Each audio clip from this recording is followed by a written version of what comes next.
Hi, I'm Mary, and I'm 30 years old. Recently, I became a mother for the first time. It's an exciting but also challenging time, and I'm learning how to balance everything that comes with taking care of a newborn. Those first few days at home with my baby boy were full of happiness, but they were also exhausting. I knew having a baby would change things, but I didn't realize how tough it would be to physically recover from childbirth, while also managing the house and taking care of my son. Everything at home was a bit chaotic. Laundry was piling up, and the dishes were often left in the sink for longer than I wanted. It was hard to find a moment for myself, and I was constantly running around, trying to meet my baby's needs. One afternoon, while I was attempting to calm my crying son, the doorbell rang unexpectedly. I wasn't expecting anyone, so I was surprised to find my mother-in-law, Janet, standing at the door. She walked into our living room, and I could see her eyes moving over the mess, the toys scattered around, the clutter, and the unwashed dishes in the kitchen. It wasn't exactly the way I wanted her to see our home, but I hadn't had a chance to tidy up. Janet looked at me, and I could sense a mix of worry and judgment in her eyes. "I thought I'd come by to check on you," Janet said as she carefully stepped over a baby toy on the floor. "Jerry mentioned you might need some help." "Thanks, Janet," I replied, trying my best to sound calm even though I was feeling overwhelmed. "Things are a bit crazy right now, but we're managing." Janet didn't seem convinced. She walked into the kitchen, and the sound of unwashed dishes clinking against each other made me feel even more self-conscious. "Looks like you could use more than just a little help," she said sharply. "This place is a mess. Is this how you plan to raise my grandson?" Her words stung, and I felt a rush of emotions: frustration, sadness, and stress all at once. I had been trying my hardest to keep up with everything, but in that moment, it felt like nothing I did was good enough.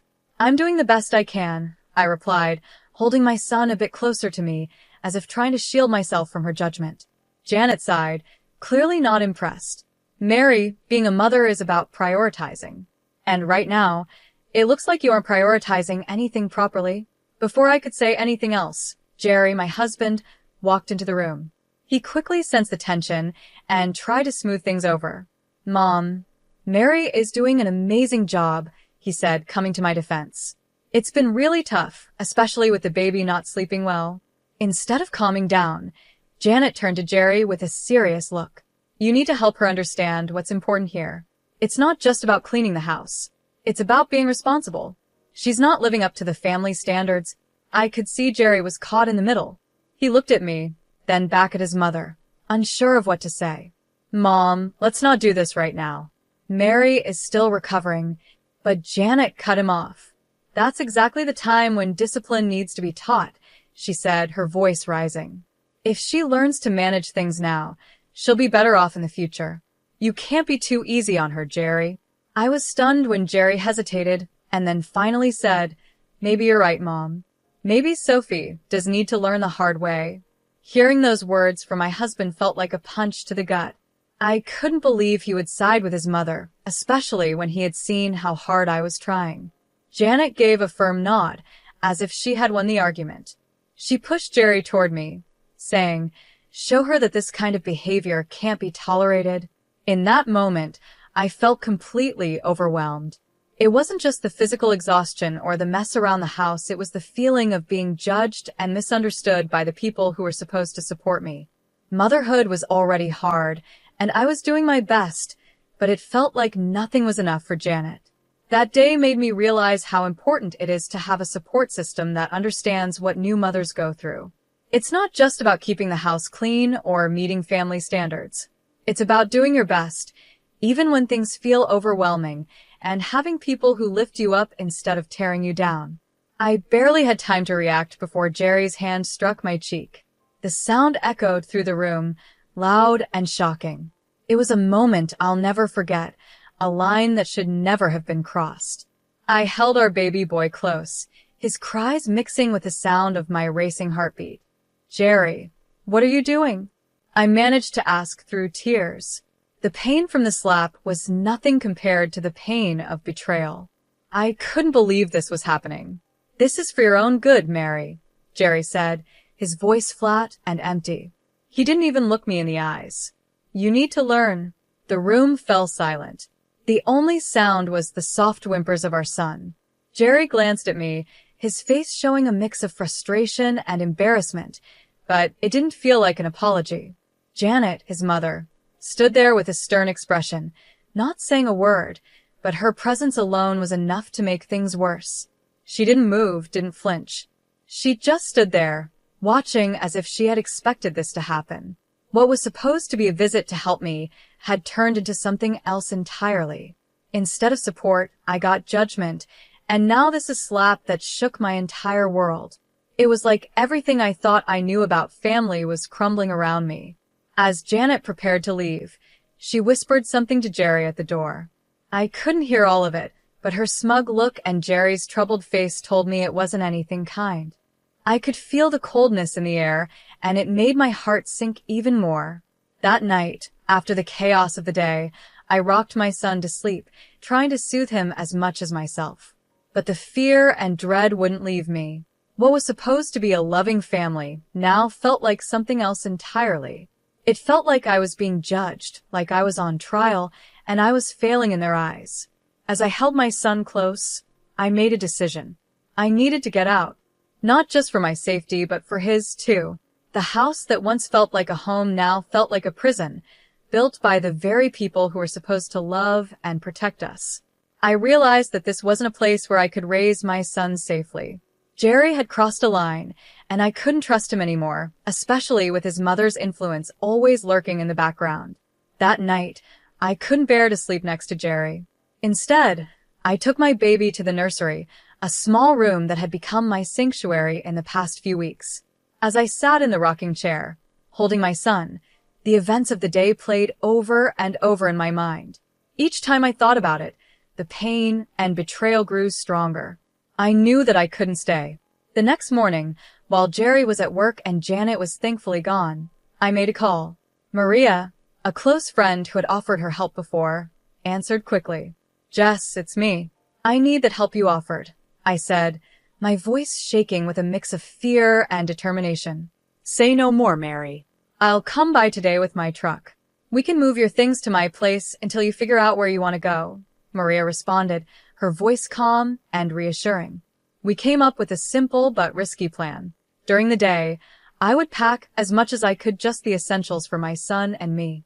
Maria would come by in the evening, and we would quietly move everything out before Jerry came home. I knew I couldn't face him again, not after what had happened. It was dangerous to stay, and I couldn't risk him or Janet finding out what I was planning. As I packed, my heart raced, but I knew it was the right thing to do. This wasn't just about me. I had to protect my son and give him the safe, loving environment he deserved. I couldn't let him grow up in a house where violence was acceptable, where control and manipulation were the norms. Leaving was hard, but staying would have been harder. This was the beginning of a new chapter for us, one where I could finally breathe, and my son could grow up in peace. I stood there, thinking about what would happen if I faced Jerry again.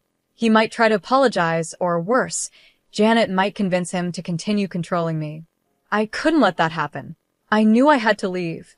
All day, as I packed my things, every baby outfit and toy felt heavy with memories. I couldn't stop thinking about the life I had imagined, the family I had wanted to build with Jerry. But the sharp memory of Jerry's slap and Janet's cold, judgmental eyes reminded me that staying wasn't an option anymore. By late afternoon, most of my things were packed into boxes. I hid everything in the garage, trying to stay calm and focused. Maria, my best friend, arrived just as the sun began to set. Her arrival felt like a glimmer of hope in what had been one of the hardest days of my life. Are you ready? Maria asked as she stepped inside, looking at the boxes and bags scattered around. As ready as I'll ever be, I replied, holding my baby boy a little closer to my chest. I had to do this for him, for both of us. We moved quickly, loading everything into her truck. We worked silently but efficiently, as if we had done this 100 times before. The last room I packed was the nursery. It had been my little sanctuary, the only place in the house where I had felt safe and at peace. I took one last look around, saying a quiet goodbye to the life I had dreamed of having with Jerry. But I knew now that this dream was over. As we drove away, I watched the house fade in the rearview mirror. A chapter in my life was closing, and though my heart felt heavy, I also felt a flicker of hope. My baby slept peacefully in his car seat, unaware of the big change happening, but finally, I knew he was safe. This was the first night of our new life, a life where fear and manipulation no longer had control over us. When we arrived at Maria's place, I felt a wave of relief. Her home was filled with warmth and safety, a stark contrast to the oppressive feeling that had taken over my own home. Being there made me even more determined to make sure Jerry and Janet couldn't hurt us again. I realized that simply leaving wasn't enough. I needed to ensure that they couldn't twist the story in their favor or ever put someone else through what I had experienced. I started by reaching out to family and friends, pretending I just wanted to catch up. During these conversations, I carefully gathered bits of information, subtly recording any mentions of Janet's controlling behavior or Jerry's strange willingness to follow her lead. Some people were hesitant to talk, but many hadn't realized how deep Janet's manipulation ran. Over time, I began to collect text messages, voicemails, and even recorded calls that painted a clear picture of what was really happening behind closed doors. The most valuable piece of evidence came when I managed to record a video of Janet coaching Jerry on how to control me. Her words made it clear that this wasn't about concern or love, it was about power and control. Once I had gathered enough evidence, I decided it was time to confront them. I chose a family gathering hosted by Jerry's sister. It was a neutral place with plenty of family members present. Some of them had already hinted that they were uncomfortable with the way Janet dominated the family, so I hoped this would be the right time and place to reveal the truth. On the day of the gathering, I was nervous. My hands shook and my heart raced, but I knew this had to be done. I arrived with Maria by my side, her support giving me the strength to go through with it. As I walked into the room, I could feel the tension. People greeted me with quiet murmurs, but everyone seemed to know something was off. Word about Jerry and Janet's behavior had spread through the family, and even the relatives who lived far away had heard rumors. After the initial greetings, I took a deep breath and prepared myself for what was to come. It was time to show everyone who Jerry and Janet really were, and to finally take control of my life again. I stood up, my hands shaking, but my voice was steady. "I have something important to say," I began, as everyone in the room turned to look at me.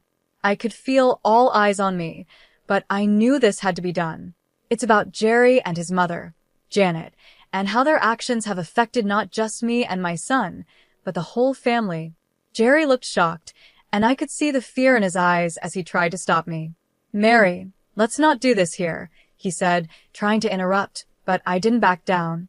"No," I replied, pulling out my phone. "This is not just a personal issue." I connected my phone to the Bluetooth speaker, and the room fell silent. The recordings began to play Janet's cold, controlling voice telling Jerry how to handle me, and Jerry's hesitant agreements. It was all there, plain as day, their plans to fix my behavior. The reactions in the room were immediate. Some people looked shocked, others disgusted. Jerry's aunt, who had always been kind to me, looked heartbroken. She turned to Janet, her voice shaking. "Is this true, Janet? Were you really forcing Jerry to do this?" Janet's face turned red with anger and fear. "These are taken out of context," she snapped, trying to defend herself. But it was too late. Jerry's cousin, who had been quietly observing until now, stood up. "No, they aren't out of context. We've seen signs of this for years, but we didn't want to believe it." That moment changed everything. Family members began to speak up, sharing their own experiences with Janet's controlling ways. Slowly, a picture emerged of a woman who had manipulated her family for years, hiding behind the role of a caring mother.